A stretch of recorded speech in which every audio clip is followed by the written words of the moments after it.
In the way of math, there's various ways to make a sinusoidal wave. But the issue with a sinusoidal wave is that there's just no way to make one that's entirely congruous. And what I mean is the sinusoidal wave has been something that is a staple in the audio industry. But could a sinusoidal wave be made with something else? Certainly it could. And this video might not be for you.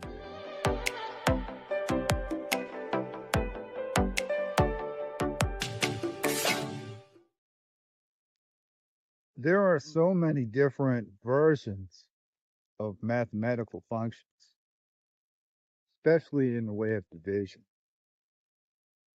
Some of the older versions of division, some swear by and say that they are better. And truthfully, it's well worth considering the conversion of arithmetic so to be employing the best, soundest method that is balanced and provides an even result. And in the case of a sinusoidal wave, creating one is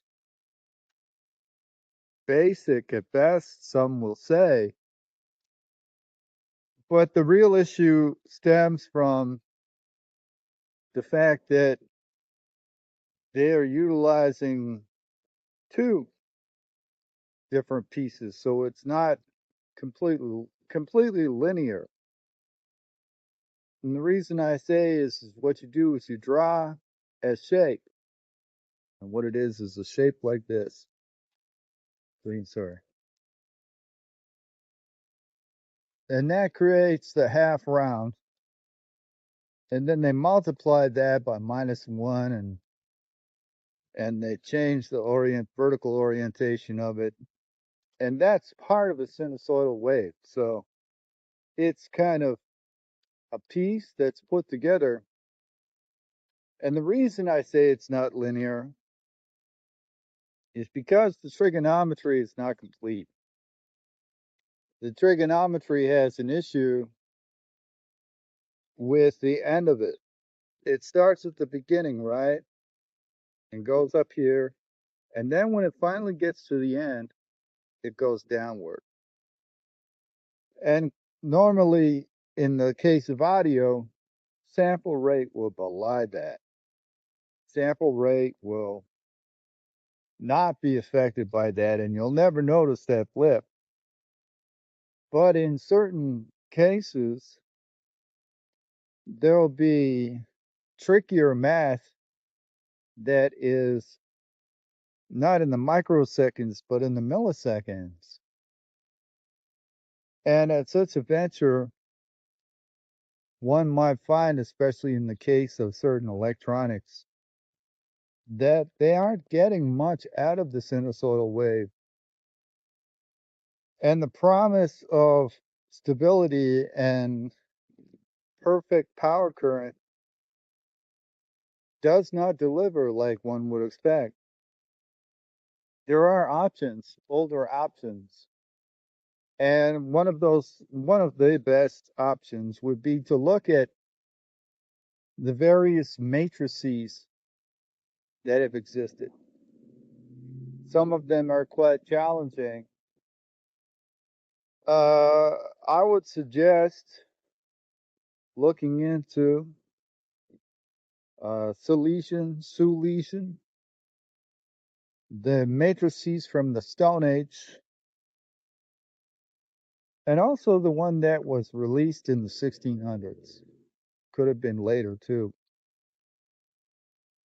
Those were likely the most baffling matrices of them all, and some of them simpler than others. A matrices was a concept, you see. Various mathematicians would have to gain credentials first and then would be able to provide their own concept of utilizing a matrices or designing it in a different way.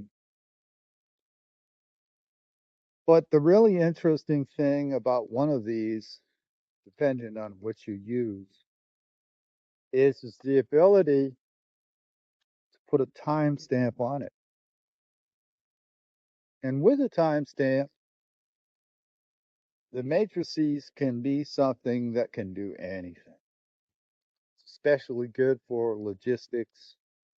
It's especially good for forensic pathology, or things with details, creating balloons, lists of things that have contributing elements. It all starts with the beginning, and then how did it get there? So the beginning is in reverse, showing you trees of something like, for instance, Johnny is at the park, right? Well, how did he get to the park? Johnny spoke to Sally. Oh, Johnny spoke to Sally. Okay, so where was Johnny to begin with at this timestamp? You see what I'm saying? Well, Johnny went to the store and he got some change to get laundry. But he found out his friend who had the key was at the park. And then he talked to Sally. Well, when did that happen? How did that happen? Doesn't make sense to me. It's confusing because I'm missing a little detail here. Something's not clicking. But if you look at it with the matrices, you can build this nice little tree and you can see exactly how Johnny was at the park. It really is that simple. And for something other than a GUI, it's also able to make something like a sinusoidal wave. The only issue is the rounding of it. But with timing in consideration, that certainly might be plausible. And in my opinion, the matrices is beyond a doubt the soundest means of making a digital function. Most digital functions cannot necessarily be time stamped, but the matrices is, if you use a constant that is time based and you're sure that the math is perfectly balanced, then without a doubt that is a very good sinusoidal wave, but it might not look perfectly circular. You might not see the perfect circle you're hoping for, but matrices can also round, you see. So it might be a matter of figuring out what two averages are, and then it can average out, because that's the strength of the matrices. The matrices can smooth from one point to the next if they are different measurements. With those measurements, it can develop into a 45-degree downwards, for instance, and then smooth out to a 90-degree, and then go back up to a 45-degree on the lateral. So that is in essence a sinusoidal wave, but moreover, it's a far more comfortable means of developing a product that is time based. I can't imagine a single product rather than the matrices that could be more utilitarian, but it can be quite a task to find the right matrices. And there have been few incarnations of it. And some of them, the Silesian, uh, the early native, they have some very interesting ones as well. And so do the Europeans and the early Persians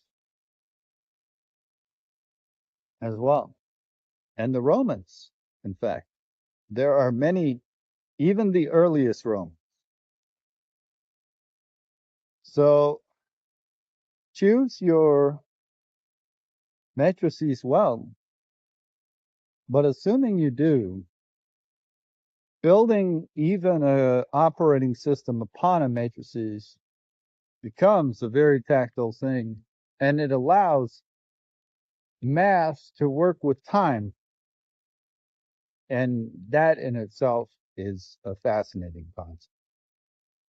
This is Robert from DSP Plug. Bye bye.